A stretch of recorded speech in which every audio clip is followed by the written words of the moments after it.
It's something that you see in a movie, but you don't really think it's ever gonna happen. Why isn't she crying? Like, I don't hear anything. Like, nobody's saying, oh, it's a girl. The excitement that you expect after having your first baby.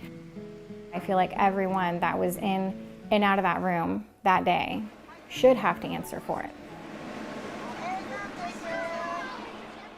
My name is Ashley Grant. This is Brooklyn.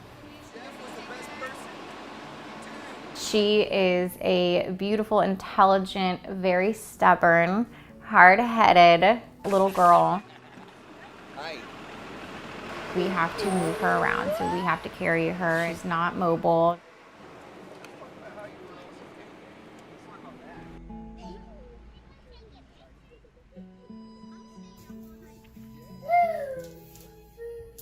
She uses a communication device and some sign language to communicate with us because she is nonverbal. Sweater. Coat. Coat. You need a coat? Gloves. It must be cold outside. Yep. Other than that, she's a typical 7-year-old.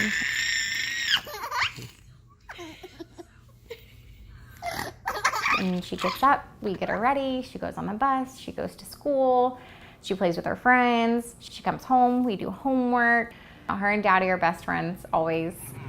We're driving, Mama, we're driving. She loves her sister. I got you. I got her. I don't think that this should have happened at all. I don't know that I understand how it happened because these are people that are supposed to know what they're doing. I feel like if they had done the C-section not 18 hours after I had gone into the ER, I feel like that we would not be sitting here right now. And when they kind of like came rushing in, I mean, like I had the doctor on my bed with me. They're pulling my bed to the point to where like wires are coming out of the wall because it was hooked up behind me. Like it was just nuts. I was just like so scared.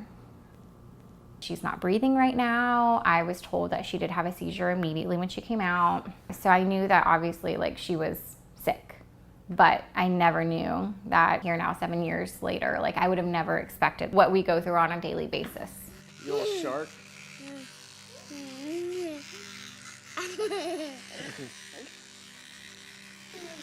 Quit biting. Hey, stop. Easy. Hey, easy. The doctor after the delivery had come into my room and she did say, I'm sorry.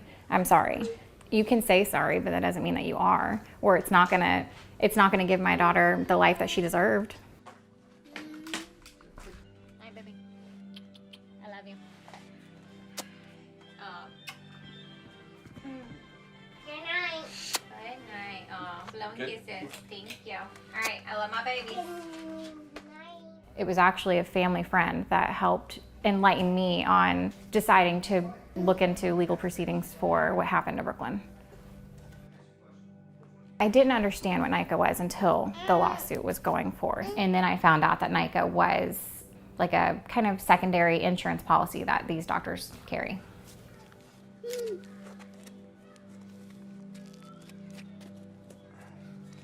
Okay, sit back. Take it now. Lean forward and get your kitty. Look up. Remember, your body follows your head. Atta girl. Hey, where's your kitty cat? Can you show me your kitty cat again? She's gonna do it on purpose now. And I mean, like I get, like there's insurances for everything. And I get that the doctors have insurance for that particular reason.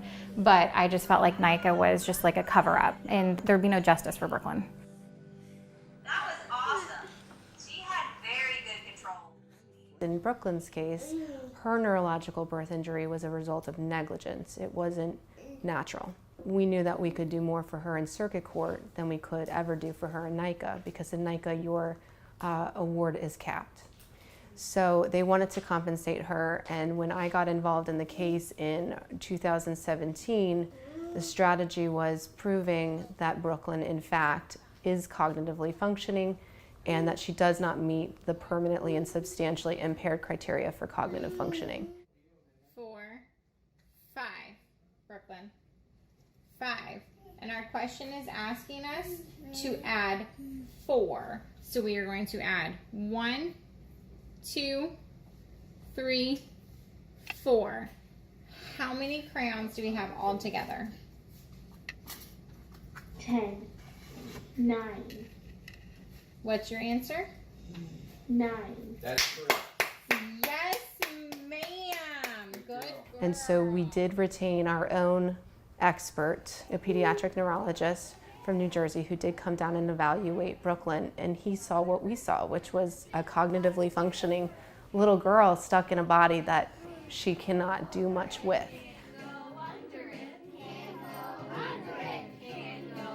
We started taking the depositions of her school teachers who were with her on a day-to-day. She is smarter than a typically developing pre-K student, having all of the skills that she needs, except for the physical limitations to go into kindergarten.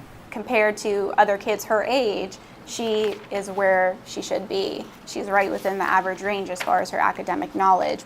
Brooklyn is definitely intelligent. She is learning, and she's learning at a pace with the rest of her peers. I think that NICA, they really got hung up on the fact that she's nonverbal, and they could not understand that she could communicate just as if a deaf person could communicate through sign language. Brooklyn can communicate, she just communicates differently than you or me. She's nonverbal, right? Yes. She speaks no words. Not understandably. Okay.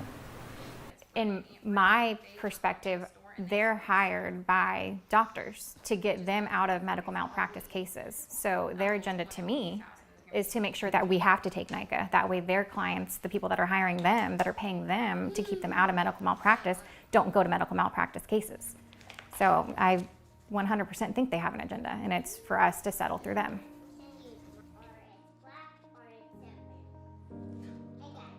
Shortly after we took the depositions of the teachers, and those depositions were shared with the experts for NICA, the experts for NICA then changed their previous opinions and said she no longer qualifies, that she is obviously functioning at a much higher level cognitively than first thought.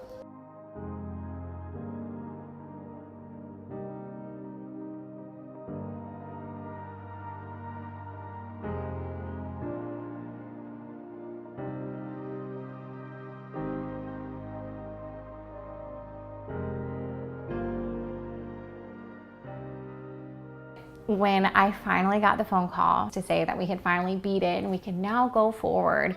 And it's, you know, none of this litigation process is about money, but I also don't think that doctors, hospitals, nurses can do wrongful things and not have to pay for it. 5 years of fighting to get justice for Brooklyn, and in the end, it's gonna be worth it because at least someone will have to answer to what happened to Brooklyn. Put your hands up, big girl. We won. Woo woo!